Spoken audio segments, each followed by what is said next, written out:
Good morning, Kris LeSueur with the Preferred Experience podcast. This is episode 39. Today I'm going to talk about the gear that you need for the Grand Canyon hike, or that will help you with the Grand Canyon hike. So excited to share that with you. One of my favorite things about doing different sports like CrossFit or triathlon or running, hiking, any of that kind of stuff, is I really love the gear, and I have a little bit of a problem in that area. I like to buy a lot of different things and try different things, and so I've been training for the Grand Canyon like many of you. We have a group of people that are going to do it. Let me switch over this mic real quick. I just realized I didn't put it on there. Hopefully the sound will be a little better this way. So we have a group of over 50 people doing the Grand Canyon starting in November 7th. We're going to be doing that. It's a Saturday.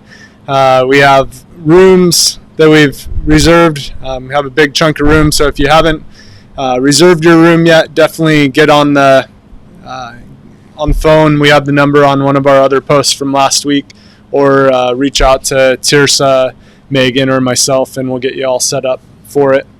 But we're excited for that, and everyone's been training super hard. We've had a group of people training and hiking each week, and it's been really fun to see the journey that everyone's on to get prepared for it. So I'm also training for it, also training for another one that I'm going to do this next weekend, rim to rim to rim. And so I've been training like crazy for that, and bought some new gear, some different things, and excited about it. So thought I'd share some of the things that I'm using for my runs and my hikes. And you don't need all this stuff. I definitely have a problem on all the stuff I buy, but some of the stuff I wouldn't go without. So first thing that you're going to need on this hike that we're doing is you're going to need a pack. So a lot of, for years I used the Camelback pack. I've recently, in the last year, switched over to the Salomon ADV Skin.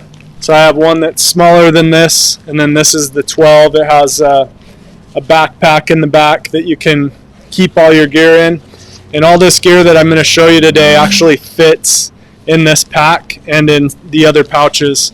So it just keeps everything together really well. And one of the cool things on these is this isn't necessarily a backpack, it's more of a vest.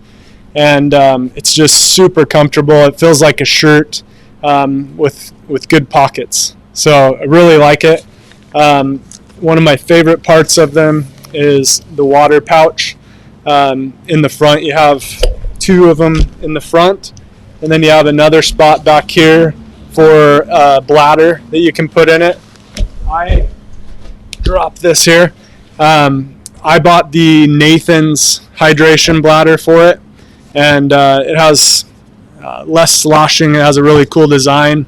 I'm sure Solomon's is great too, but I had just purchased that one, so I went with that one for this trip. And so far I've liked it. Tried it out yesterday, and it worked really well.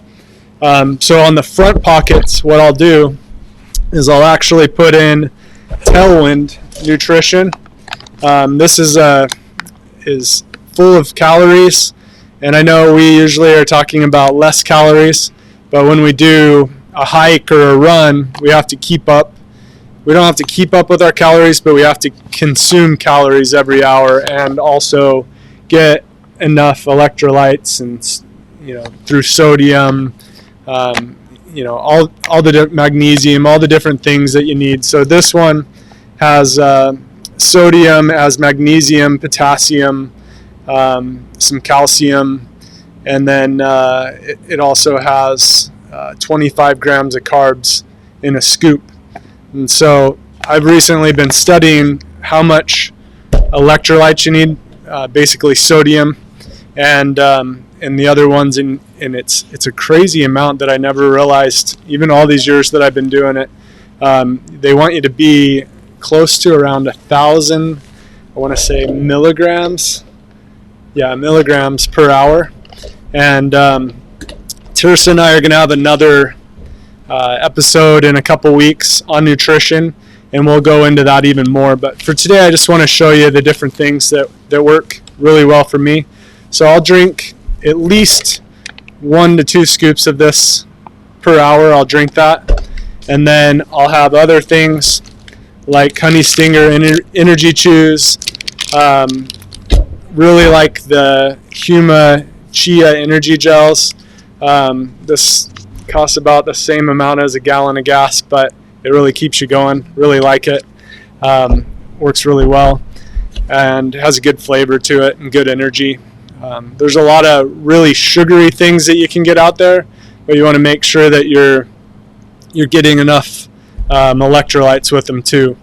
And then there's a lot of things out there that are just electrolytes with no calories, and that'll help you a little, but you still have to get the calories, and we'll go into that more. So I'll carry gels, chews, and one thing I really recommend that you start doing right now is you don't want to start using different things like this on game day when we go and do the hike or when you do a race. You really want to experiment with different things. There's so many different things out there that you can use, and our friends over at Cadence Running Company have like everything you can imagine. They have all this stuff, and then you can get it at other stores too, but Cadence is awesome. And they also give you a 15% discount because of being a CrossFit Preferred member. They'll give you a 15% discount. And I'm excited that next week we're actually going to have Dan Beaver on the podcast, on the show next week. And he is actually doing rim to rim to rim tomorrow. So it's about a 48-mile run/hike that he's doing. And we're going to hear about his experience. And we're also going to teach you the different shoes you can use. And he'll go over that. So he has a bunch of different choices of trail shoes.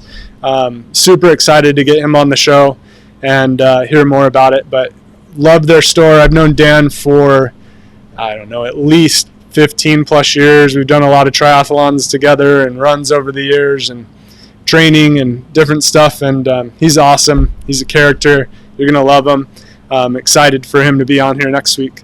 So back to the gear.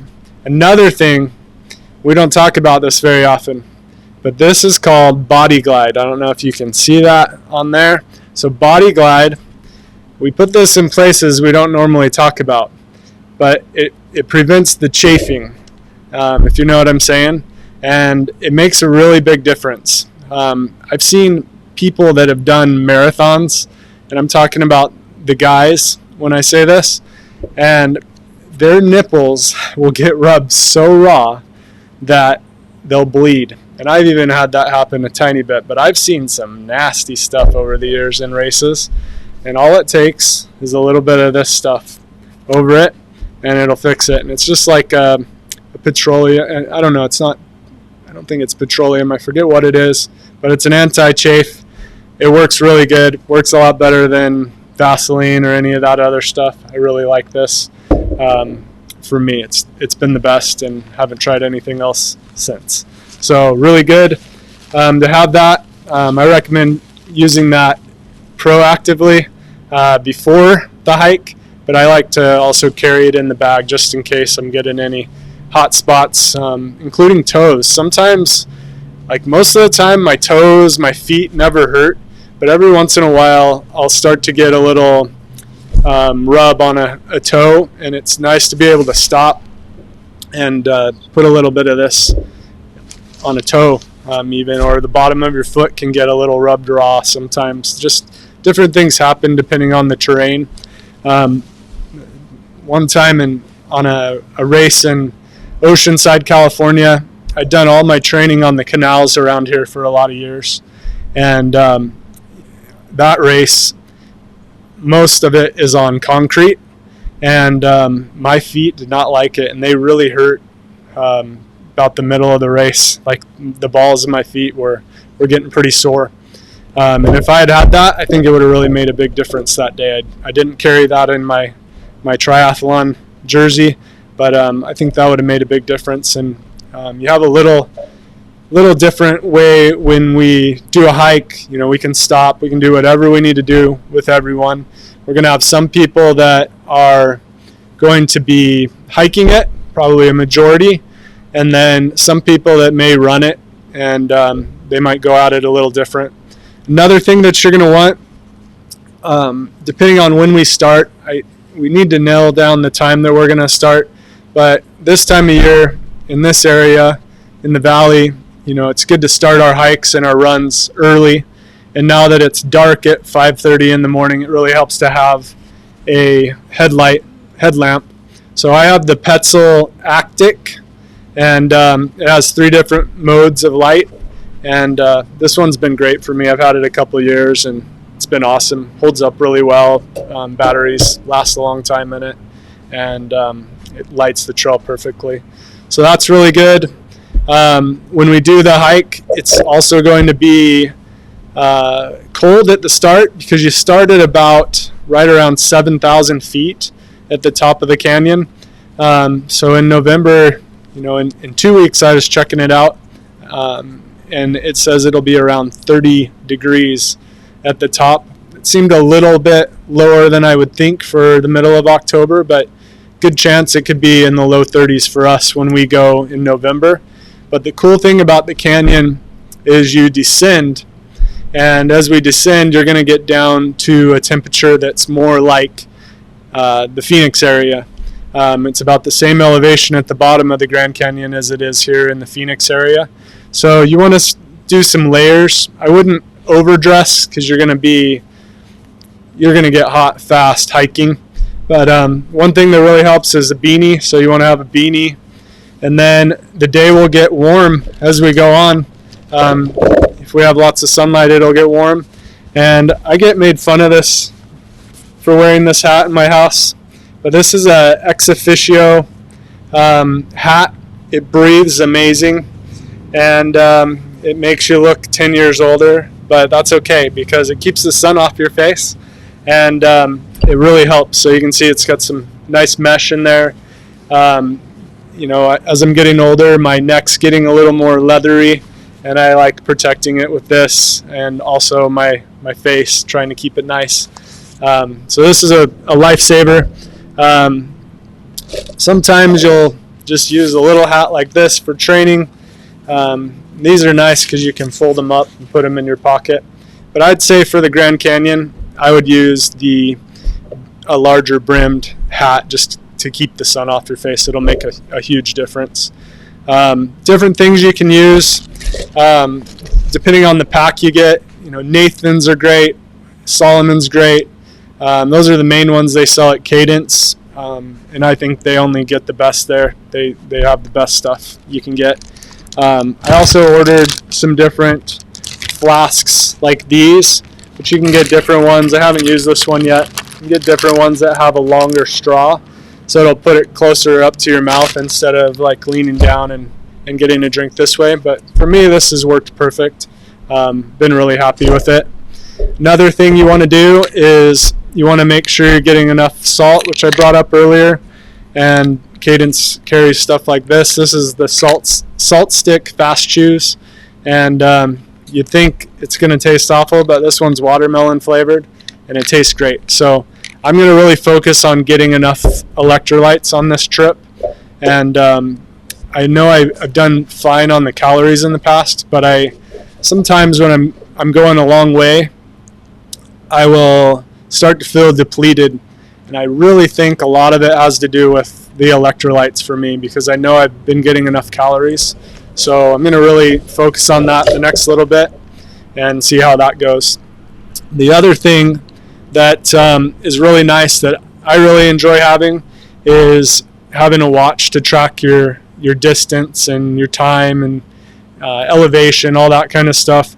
So I just purchased this one. This is the Garmin Fenix 6X Pro, and you can buy watches that are less than this.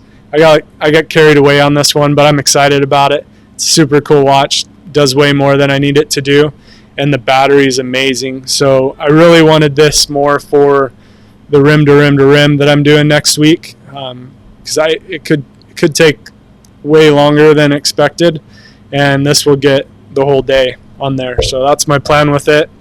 Love the Apple Watch. I train with that a majority of the time, but I learned the hard way last year in the Spartan race that it didn't last more than like 3 hours. So a couple hours in, it wasn't working, and I was sure bummed to not have that data. And also I feel it really helps me to keep my pace good throughout the day. I ended up doing that race kind of blindly throughout the day, and I wish I had that.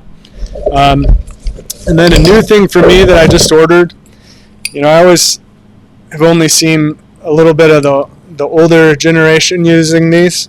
This is a hiking stick, and they sell hiking sticks at Cadence.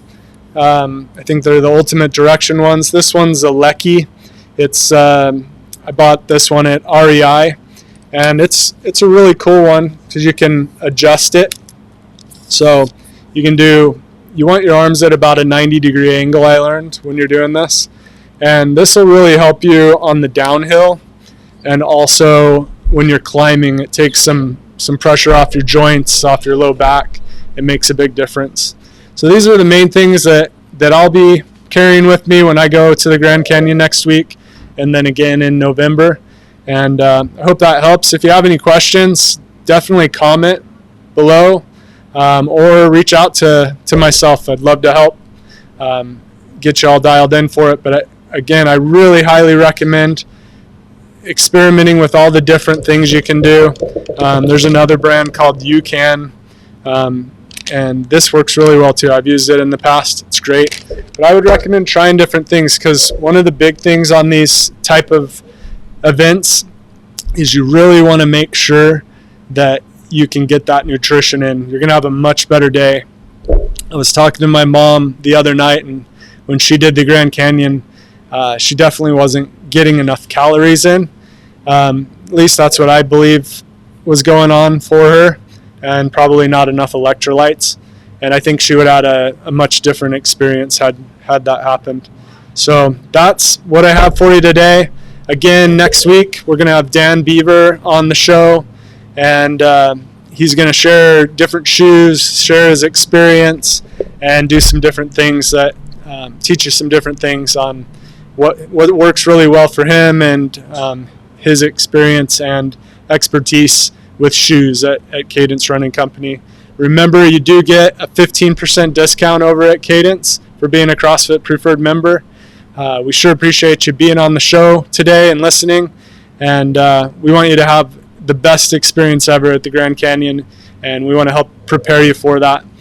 After next week, we're going to have Tiersa explaining nutrition, and then we're going to go, I'm going to have somebody come on the show the last week, and we're going to go over the different areas that we're going to climb, and kind of what my goal is to help you visualize and see what you're going to do at the Grand Canyon, and have a good strategy on how to really go after it that day. So excited for it.